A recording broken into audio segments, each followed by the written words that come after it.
निघालात? युवराज, हो कालपासून केवढी धावपळ चालू आहे तुमची. आखाड्याच्या कामासाठी निघालात? आखाड्यासाठी जागा बघायला जायचं. आणि तसंही सध्या शृंगारपुरात आम्हाला दुसरं काम काय? ना ढाल ना तलवार. तेवढ्यात जोर बैठका काढाव्यात. नाही, तसं म्हणायचं नव्हतं आम्हाला. आम्ही तुमच्या धावपळीबद्दल म्हणत होतो. धावपळ तर करायलाच हवी आहे. हे आखाडे जेवढ्या लवकर उभे राहतील तेवढे हवेच आहेत आम्हाला. पण आम्ही काय म्हणत होतो, इतक्या दिवसांनी तुम्ही लेखणी जवळ केली, नखशिखा लिहायला घेतलं, मग ते पूर्ण करायचं ना, आणि मग आखाड्याच्या कामाला सुरुवात करायची. आधी आखाडे मग नखशिखा. पण युवराज, येसू, तुम्ही आम्हाला बक्षिसी म्हणून जे काव्य लिहायला सांगितलं त्याला शृंगारपूरच्या मातीचा गंध असावा अशी अट ठेवलीत ना? हो. येसू, आमच्या मनातल्या नखशिखेचं लावण्य आम्हाला मिटल्या डोळ्यांनी सुद्धा दिसतं. पण उघड्या डोळ्यांसमोर शृंगारपुरातल्या स्त्रीची सिद्ध्याकडून विटंबना होते. फिरंग्यांच्या बाजारात ती एक वस्तू म्हणून विकली जाते. आमच्या माता भगिनींचा आक्रोश कानावर आदळत असताना आम्ही लेखणी कशी हातात धरावी? युवराज, येसू, नखशिखा हे केवळ काव्य नाही, ती स्त्रीच्या सौंदर्याची महापूजा असेल. पण त्याआधी त्या सौंदर्याचं पावित्र्य जपायला हवं. ते पावित्र्य जपलं तरच शब्द पूजेला आहात. युवराज, हा विचार फक्त तुमच्याच मनी येऊ शकतो. आम्हाला तर अभिमान आहे आमच्या कुंकवाचा. येसू, या आखाड्यात शृंगारपुरातली तरणी ताठी पोरं तयार होतीलच, पण त्याचबरोबर इथल्या लेकीबाळी सुद्धा तयार होतील. लेकीबाळी? यवनांच्या तावडीतून त्या कलावंतिणीची सुटका केली तेव्हा तिनं ओवी ऐकवली होती आम्हाला. आम्ही जिजाऊच्या मुली जशा तलवारीच्या आण्या. येसू, शृंगारपुरातली प्रत्येक आई बहीण ही जिजाऊची लेक झाली पाहिजे. मैपती, ये मैपा, जोडान पाठशिरी. अरे तू सुटू पुसलं जरा. अरे काय लिया का, आपल्या आधी युवराज तिथं पोचलं तर शोभल का आपल्याला? या तुम्ही, मी जातो मोर. चल चल, आलोच. जी, दही घ्यावा हातावर. आता हे आणि कशाला? अरे थांबा थांबा. आज खूप धांदल उडाली. न्याहारीत ही लक्ष नव्हतं आपलं आज. आता एकदम दुपारचा थाळा घेऊ आम्ही आल्यावर. कुठून आल्यावर? ह्या म्हणजे तुम्हाला काहीच माहिती नाही. अहो, तुमच्या दादासाहेबांनी केवढी मोठी जबाबदारी टाकली आमच्यावर. दादासाहेबांनी कसली जबाबदारी? आखाडं उभं करण्याची, कुस्तीसाठी. ते बी एकदम 24 गावात उभं करायचंय. लाल माती बी आम्हीच आणून टाकायची. झालंच तर आखाडं कुठं कुठं उभं करायचं ती जागा बी आम्हीच सांगायची. वा, म्हणजे मोठीच कामगिरी दिली म्हणायची. तर अहो, आपण मूळचं इथलंच आहे. इथल्या मोक्याच्या जागा कुठल्या, धोक्याच्या कुठल्या, हे सगळं आम्हासनी ठाव आहे. तर ही समधी खडा न खडा माहिती युवराजासनी द्यायची. मग नाही थांबवत आपल्याला. पण दुपारी जेवायला या, आणि येताना दादासाहेब असले तर त्यांनाही घेऊन या. हे जमल असं वाटत नाही, लई काम आहे. पण अचानक जड पडेल तुम्हाला. एवढी का मेहनत घेताय? मेहनत तर आम्ही एवढी घेणार का आमचे दाजी साहेब खुश व्हायला पाहिजेत. त्यांच्या मनात ठसायला पाहिजे बघा आम्ही. आपल्याला माहित नाही, पण दादासाहेबांचा आपल्यावर खूप जीव आहे. हाय की, आम्ही नाही कुठं म्हटले. पर या आखाडा उभारणीच्या कामामुळं आम्ही जर राजांच्या आणखी जवळ गेलो तर आमचा सल त्यासनी बोलून दावता येईल. तुम्हाला कोणते सर? म्हणजे सल असा काही नाही, पण आम्ही एक गोष्ट ओळखली आहे. राजांच्या जवळ जर आम्ही आमचं मन मोकळं केलं तर ते आम्हासनी न्याय देतील. म्हणजे वतन. आम्ही जर युवराजांच्याकडे वतनाची मागणी केली तर ते नाही म्हणायचं नाही. आणि ते नाही म्हणाले तर? नाही म्हटले तर मग काय, द्यायचं सोडून. आपण काही युवराजांच्या शब्दाबाहेर नाही, ते म्हणतील तसं. शेवटी जे हाय ते हाय, जे नाही ते नाही.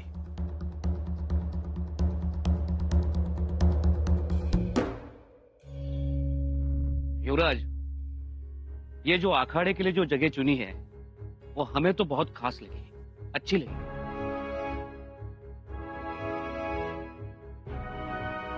और युवराज, ये गांव से ज्यादा पास भी नहीं है, बहुत दूर भी नहीं, ताकि गांव वालों को तकलीफ ना हो. और ये जगह इतनी विशाल है कि एक ही जगह में कसरत, तलवारबाजी, लाठी काठी, मलखाम सब कुछ हो सकता है. याचप्रमाणे बाकी गावांमध्येही आखाड्याचं नियोजन करा. जी. जागा आम्हालाही आवडली. अहो, आवडायलाच पाहिजे. आम्ही जातीनं निवडल्या जागा. कसा युवराज, आपलं कामच असं असतंय, हांडला तर भीमटोला, नाहीतर गप घरात बसायचं. आणि युवराज, ही तर नुसती सुरुवात आहे, पुढे बक्षीला या आखाड्यात पोरासोरांची गर्दीच फुलवून देतो बघा. जत्राच भरतो म्हणा की. सकाळ संध्याकाळ व्यायाम मेहनत करून घेतो. तलवारबाजी, भाला फेक, घोडा फेक समज जातीने शिकवतो. काय करू आणि काय नको असं झालंय मला. झालंच तर 24 गावातलं समजा आखाडे एकट्यानं सांभाळतो आम्ही. मी कशाला तसदी घेताय? हा, तसदी कसं म्हणता युवराज? अहो, आम्ही नाही तर कोण करणार हे समज? कवी कलश, हा, ही जबाबदारी आम्ही कविराजांवर सोपवत आहोत.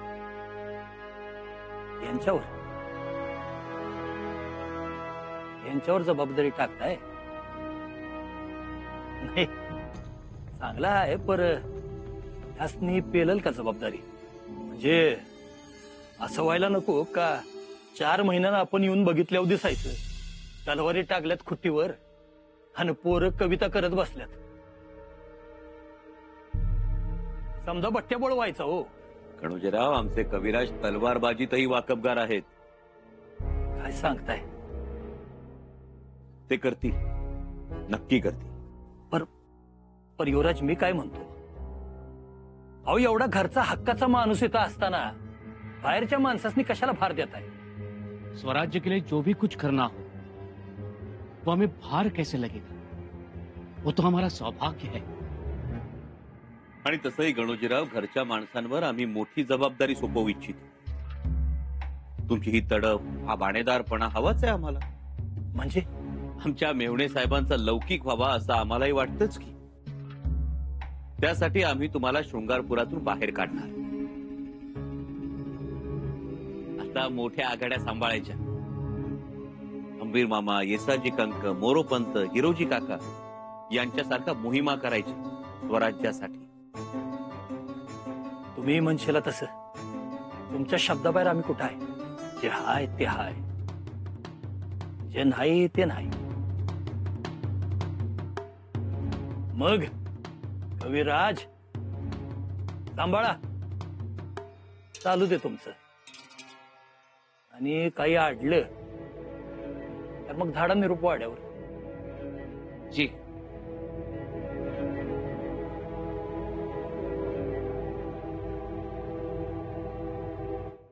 सुनबाई, ओ सुनबाई. काय ग धारात्या, कशाला एवढ्या उन्हात गेली होतीस? अव, युवराजांनी बायकासनी बोलवलंय ना वा आखाड्यात. मी सरळ जाऊन ते सत्यभामाच्या सासूलाच बोललो बघा. म्हातारी लई गुणगान खात होती युवराजांचं. अव, आपल्या लेकी सुनास तिथं पाठवणारच आहे, पर पार आपल्या माहेराला बी सांगावा धाडलाय का गावातल्या समध्या पोरीबाईसनी आखाड्यात पाठवायचं म्हणून. बघितलं धारात्या, युवराजांच्या बोलण्याचा किती परिणाम झालाय. तर हो, समजा गाव अगदी वारा भरल्यागत झालाय बघा. कधी एकदा आखाडा सुरू होतोय आणि कधी ते मलखाम शिकतोय असं झालंय समध्यासनी.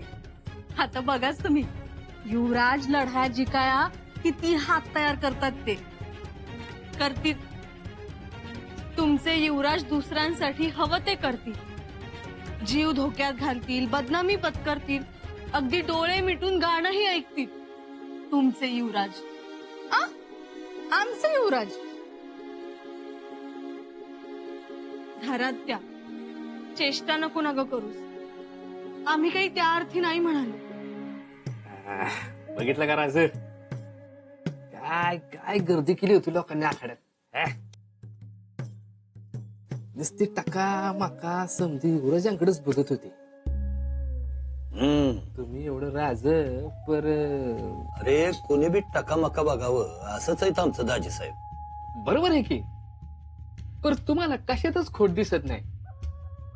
सगळ्यांवर जीव लावता, माया करता. मग करू नये म्हणतोस? बरोबर आहे की, करा की. पर कोण कुठला तो कलश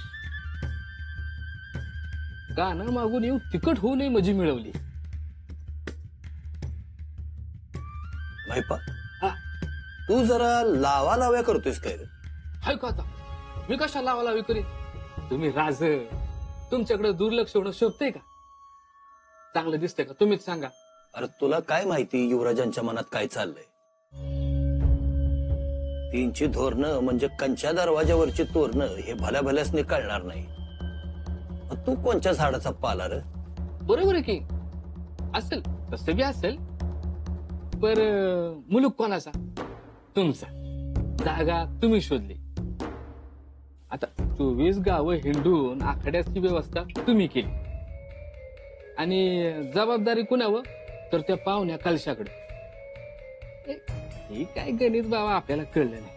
कळत नाही तर मग तोंड मिटून गप बस. उगाच पटर पटर करू नकोस. जे हाय ते हाय. मी आपला तुमचा अपमान होऊ नये असं वाटून बोललो. आता तुमचा अपमान तो आमचा बी अपमानच की. बघ ना ग धारात्य, आता सगळ्या गावाला व्यायाम शिकवतील, खुराकाची माहिती देतील, पण स्वतःकडे मात्र दुर्लक्ष. आहे का ध्यान तालमीचं? ना वेळेवर जेवण आहे, ना वेळेवर खाणं आहे. आधी तर शृंगारपुरात आल्यापासून नुसती मिठाची गुळणीच होती तोंडात त्यांची. हे मात्र अगदी खरं. अव किती मिनतवाऱ्या करायच्या 2 घास खाण्यासाठी. आणि हे बरं दिसतं का धारात्य? रायगडावर होते तेव्हा त्यांची रोजनिशी बांधलेली असायची.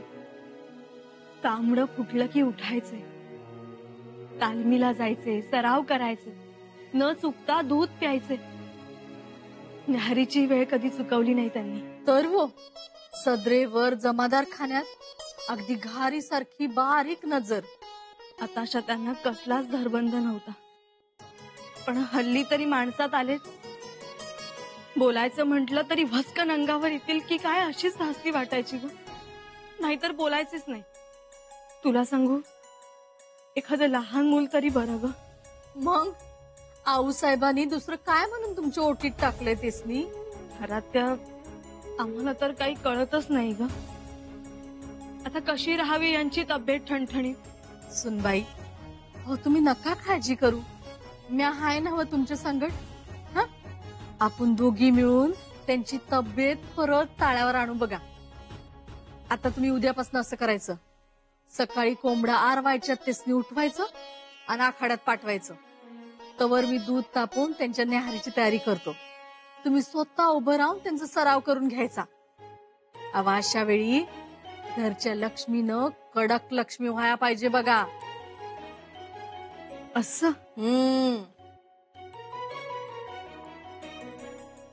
मग बघच धारात्य, आता युवराज आहेत आणि आम्ही आहोत. बघच तू.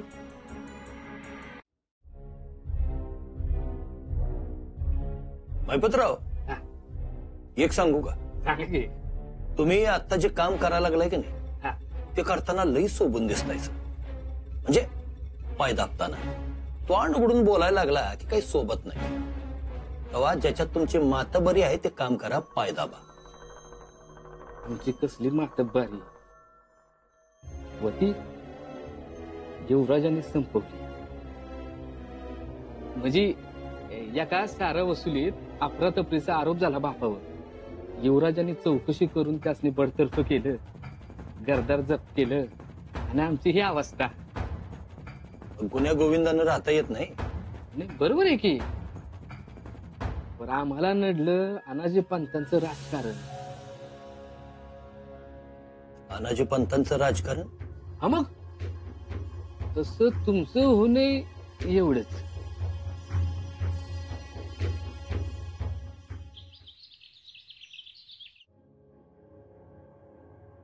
इथं तर कुणीच दिसेना.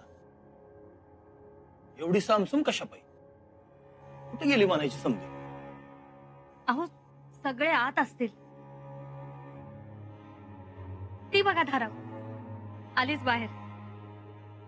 अगं बाई ताईसाब आणि संगत जावय बापू बी या. मी सुनबाईसनी वर्दी देतो बसा.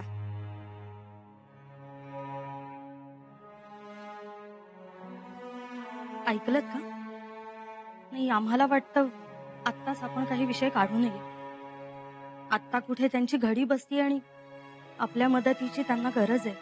अहो पण मदत करायला आम्ही नाही कवा म्हटले. त्यासाठी कायम तयार असतोय आम्ही. आम्हाला तसं नव्हतं म्हणायचं. स्वराज्यातल्या प्रत्येकाला न मागताच सारं काही देतात महाराज. त्याची तर वाट बघत होतो. आणि त्यातून आपण तर त्यांचे जावई आहात. आपल्या माणसांचे हात स्वराज्याच्या कामाला लागले तर किती अभिमान वाटतो महाराजांना. अहो महाराजांच्या शब्दापायी तर आजवर गप्प बसलो का नाही. महाराजांच्या विचारावर तर चालायचं. आणि आम्हाला असंही वाटतं की काही मागण्यापेक्षा कर्तबगारीनं स्वराज्यासाठी काम करून महाराजांच्या युवराजांच्या मनात आपण जागा मिळवावी. अगं बाई दादासाहेब आज लक्ष्मीनारायणाचा जोडा यावेळी इकडे कसा आला? आम्ही चाललो होतो जरा आखाड्याकडे. म्हटलं जाता जाता तुम्हाला आणि दाजी साहेबांना भेटून जावं. दाजी साहेबांना भेटायला? दाजी साहेब आहेत कुठे? इथे आखाड्यात गेलेत ते. जरा म्हणून दम निघत नाही त्यांना. दादासाहेब बसा ना. दादासाहेब खरं तर तुम्ही सुद्धा आता आखाड्यात असायला हवं होतं. खरं तर आम्ही आखाड्याकडेच चाललो होतो. पण म्हटलं त्याच्या आधी एक बोलायचं. अहो तुमच्यामुळे तर आखाड्याची कल्पना प्रत्यक्षात आली, साकार झाली. दादासाहेब युवराजांना खूप कौतुक आहे तुमचं.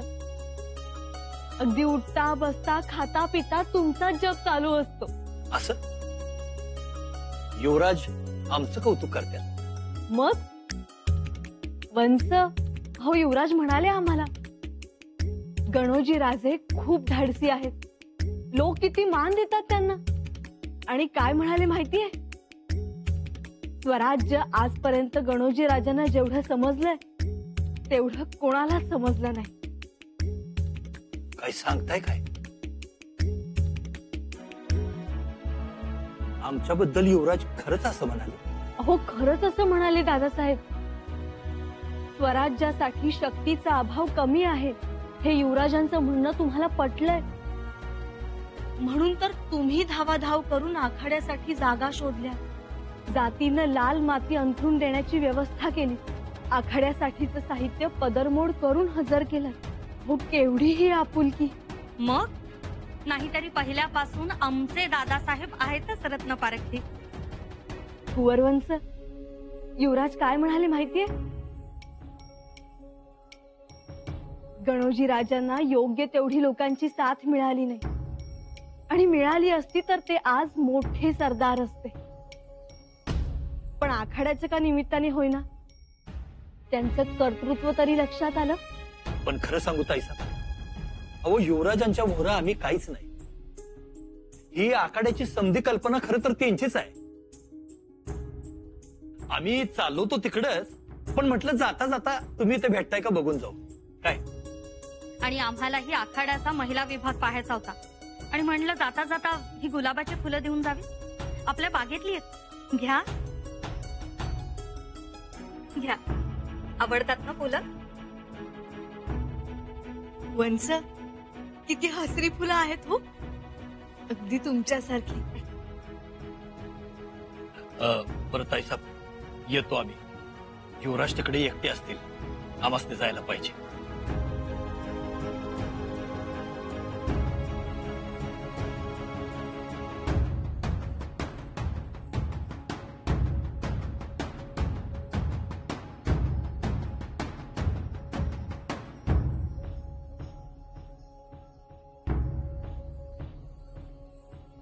रक्ताच्या नात्यापेक्षा स्वराज्य हित मोठं आहे दादासाहेब. खूप मोठं. आपण इथे का आला होता ठाऊक आहे आम्हा.